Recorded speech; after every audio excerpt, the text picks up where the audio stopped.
Programang ito ay rated SPG, striktong patnubay at gabay ng magulang ang kailangan. Hahabulin nga ni Tanggol ang abusadong politiko na si Miguelito.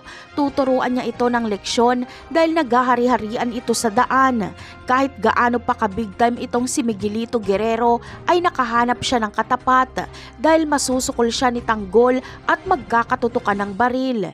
Pero hindi lalaban itong si Miguelito.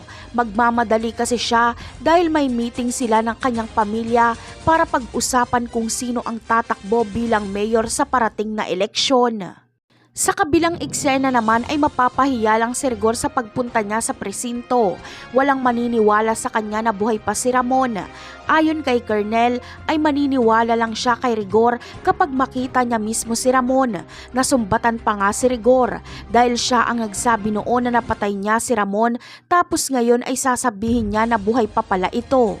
Samantala, agad namang sasabihan ni Mando si Marites na itanggi nito si Ramon at sabihing hindi niya ito nakita para walang makuhang kakampi si Rigor para patunayan na buhay si Ramon. Ang mapanatiling patay na si Ramon ay ang kalayaan ni Marites dahil lalabas na walang basihan ng bintang sa kanya ni Rigor kaya makakalaya si Marites.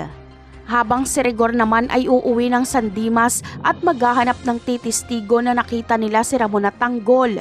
Pero lahat ay tatanggi.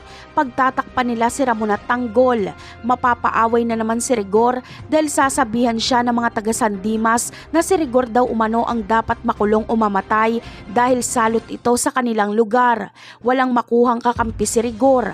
Ang tanging magagawa niya na lang ay hanapin mag-isa si Ramon at Tanggol. Napakarami pa nating dapat abangan sa mga susunod na episode. Paalam!